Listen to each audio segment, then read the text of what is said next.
Que va a hablar de las reformas que lleva adelante el gobierno, que impulsa, y la conflictividad que eso puede generar. Eduardo, ¿cómo andas? Bienvenido. ¿Qué tal? Buenas tardes, ¿cómo están? Bienvenido. Bien, muy bien. Bien. Bueno, sí. A ver, nosotros podemos ver algunos cambios, reformas que quiere hacer el gobierno, pero podemos enfocarnos inicialmente en tres. Una, que es lo que fue la ley de urgente consideración, como un primer adelanto de reformas, algunas más profundas, otras menores, pero que fue la primera instancia que el gobierno decidió generar cambios, ¿no? E incluso amparándose en la idea de que la gente votó un cambio. En ese marco, después de haber pasado el referéndum, empezaron a aparecer otro tipo de reformas sobre la mesa, donde aparece la llamada transformación educativa y la reforma de la seguridad social. Estos, digamos, son los que hoy están como caballito de batalla, digamos, del gobierno para generar cambios en la educación y en la seguridad social.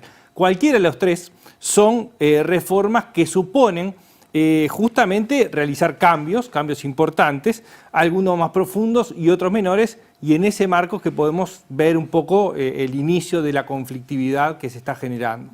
¿Cómo evalúas vos, cómo podemos considerar la conflictividad que se está generando en torno a estos temas? Bueno, el primer elemento que tenemos que considerar es que siempre que hay una reforma, y cuanto más profunda sea, más conflictividad va a generar, porque va en condición de la reforma que está cambiando cosas y que hay sectores que se van a oponer.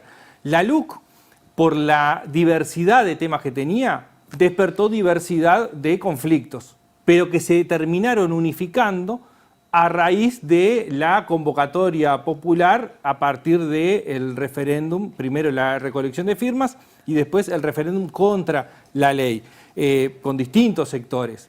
La reforma educativa o la transformación educativa presenta la conflictividad inicialmente con los sindicatos docentes, pero tampoco hay mucha información sobre qué opinan, por ejemplo, los docentes no sindicalizados. La información que ha salido de algún estudio que hizo el propio Codicen es que no hay un apoyo masivo, digamos, de la docencia, y a partir de ahí empieza a haber una serie de conflictos que se van generando en torno a la educación. Y en cualquier reforma de la seguridad social, y en esta está apareciendo nuevamente, es que bueno, hay beneficiados, algunos beneficiados, pero sobre todo quienes empiezan a generar el conflicto son quienes se sienten perjudicados ante una reforma de este tipo. Despierta miedos, esto lo hemos hablado en algún momento cuando recién se empezaba a hablar de la seguridad social, y bueno, empiezan a despertarse una serie de sectores que son distintos, que se ven afectados o que les genera algún tipo de inquietud, que van generando esa dinámica de conflictos que tenemos la más fuerte, digamos, hasta ahora, lo que fue el paro del PIT-CNT de ayer. Ahora, Eduardo, ¿y desde el gobierno cómo se está viviendo este proceso de conflicto? Bueno, ahí podemos separar un poco. Cuando vemos la transformación educativa, bueno, parece que efectivamente el conflicto no solamente es de quienes se ven afectados, sino también, de alguna forma, el desconocimiento o diría un poco más, reconociendo la postura de los sindicatos, avanzar a pesar de eso y en contra de eso. Es decir, parte de la propia justificación del gobierno en avanzar está en oponerse justamente a la decisión de los sindicatos. Pero por otro lado, aparece una lectura constante que apareció con la ley de urgente consideración, que aparece en la transformación educativa, en la reforma de la seguridad social, que es el concepto del palo en la rueda. ¿Y qué es lo que supone eso? En realidad, cuando uno mira lo que es el discurso político, el discurso de algunos comunicadores u operadores políticos vinculados directamente a Torre Ejecutiva, lo que se ve es que lo que se consideran estos cambios es que necesariamente son buenos.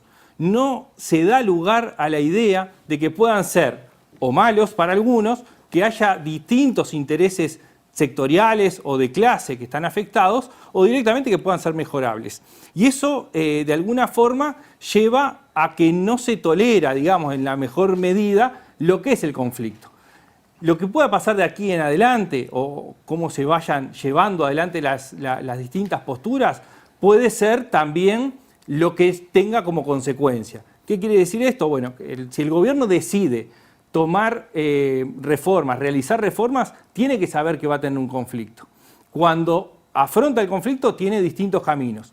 Más dialogantes, más negociadores, va a tener que enfrentar protestas, pero también puede derivar, como pasó con la ley de urgente consideración, en algún tipo de acción de democracia directa que lleva al gobierno a enfrentarse de nuevo a una situación ya conflictiva, pero que se resuelve a partir de la democracia directa en las urnas.